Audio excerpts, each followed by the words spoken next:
आप IT pass out हो, फिर भी आप ये सब भगवान की कथा, टिपिकल इंडियन कल्चर क्यों फॉलो करते हो? आप साइंस के जमाने में भी ऐसा क्यों सोचते हो? This is a very very very good and important question. आपको समझाने के लिए मुझे कुछ चाहिए होगा। तो यहाँ पे मैंने रखा है योर नॉलेज और यहाँ पे रखा है बिलीव इन मॉडर्न साइंस। जब आप छोटे होते हैं, आप साइंस पढ़ते हैं, 9th 10th 12th में ग्रेविटेशनल पुल पढ़ते हैं, इंसान स्पेस तक पहुंच रहा है, व्हाट इज एस्केप वेलोसिटी, हम चांद तक पहुंच जाते हैं, तब तक आपको लगता है कि humans are in control, I mean we know everything, we have cracked everything in life. तो उस समय तक क्या होता है, जैसे आपका नॉलेज लेवल बढ़ता रहता है, मॉडर्न साइंस में आपका बिलीफ बढ़ता रहता है और आपको लगता है कि हाँ मॉडर्न साइंस सब कुछ है, ये भगवान अयोध्या, राम जी, कृष्ण भगवान, ब्रह्मास्त्र चला था, युद्ध हुआ था, ये सब बकवास है, ये सब मन गगन कहानियां और ये माइथोलॉजी है। जैसे ही आप और पढ़ते हैं इन सब चीज़ों के बारे में और धीरे धीरे आपके जो क्वेश्चंस होते हैं मॉडर्न साइंस के पास उसके जवाब नहीं होते, आपकी नॉलेज लेवल जैसे जैसे बढ़ती है आपका मॉडर्न साइंस से बिलीफ हटता जाएगा। So this is your knowledge level. So probably over here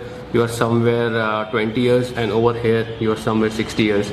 You will start not believing in modern science. This is my graph. Do you agree with it? मुझे तो लगता है एक्चुअली में modern science ने ना hardly 1% of what the truth is find out किया अब तक। जो मॉडर्न मेडिकल साइंस थी उससे हजारों साल पहले हिंदुस्तान में सर्जरी होती थी, ब्रेन सर्जरी होती थी। जो हिप्पोक्रेटिस है मॉडर्न साइंस के पितामह, उससे कई सालों पहले तक हमारे देश में ऐसी किताबें थी जो संस्कृत में थी। वेदास बोलते हैं, वेदास एक ह्यूमैनिटी को गिफ्ट थे। जैसे हर चीज की एक ऑपरेटिंग प्रोसीजर होता है, तो Vedas were operating procedure about life, about humans, how we should conduct our life on this planet. और उसमें बहुत सारी साइंस है। जो न्यूक्लियर बॉम्ब जिन्होंने इन्वेंट किया था, ऐसा बोलते हैं कि गीता में बहुत सारी साइंटिफिक चीजें छुपी हुई हैं। गीता में एटम्स और प्रोटॉन्स के बारे में दिया हुआ है, गीता में ब्रह्मास्त्र के बारे में बहुत सारी जानकारियां दी हुई हैं। एटॉमिक बॉम्ब का इन्वेंशन किया था वो गीता पढ़ते थे। और ऐसा बहुत सारा मैंने डेटा पढ़ा है और देखा भी है कि जो बहुत सारे इन्वेंशंस हुए हैं दुनिया में, हिंदुस्तान में इन्वेंशंस पहले हो चुके थे। संस्कृत में उनका उल्लेख भी है, हमारे पुराणों में उनका उल्लेख भी है। तो बहुत सारे लोगों ने उन उल्लेखों से पढ़ पढ़ के ही इन्वेंशंस किए।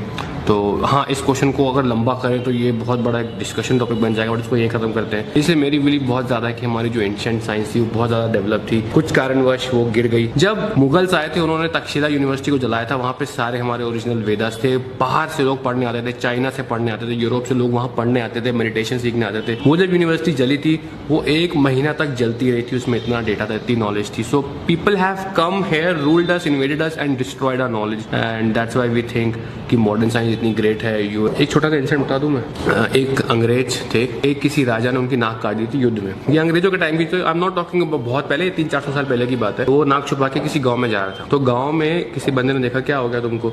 उसकी नाक कटी हुई थी। वो ले गया अपने गाँव के छोटे से जहाँ पे अस्पताल जो बोलते हैं उसको, और उसकी नाक की प्लास्टिक सर्जरी कर दी। मतलब उस जमाने में हिंदुस्तान में प्लास्टिक सर्जरी थी। जब वो वहाँ पे गया वापस लंदन, तो उसने बताया कि तुम लोग इतना बखान करते हो, हिंदुस्तान में ये काम होते हैं। छोटे से गाँव में मेरे को ठीक कर दिया उन्होंने। एक छोटा सा किस्सा मैंने शेयर किया जो मुझे याद था। इतनी साइंस डेवलप थी इंडिया में, और इसलिए बहुत बड़ा टॉपिक है यार। ये बहुत बड़ा टॉपिक है जिसके लिए ना एक्चुअली प्रॉपर, सच में प्रॉपर अलग से वीडियो होनी चाहिए। कि आप वो जंगलों में आदमी रहता है, आदिवासी के पास आप चले जाओ, उससे आप कहो कि यार आदमी तो खुद उड़ भी सकता है, खुद का प्लेन भी है, वो वहां से बाहर भी जा सकता है, अर्थ से भी, अर्थ के बाहर भी कुछ है। तो वो कहेगा पागल हो क्या, ऐसा तो कुछ है ही नहीं। ही डजंट नो, उसका ब्रेन और उसकी knowledge is just limited to that extent. मुझे लगता है हमारे साथ भी यही है कि we are just limited to earth and we are just limited to our modern science.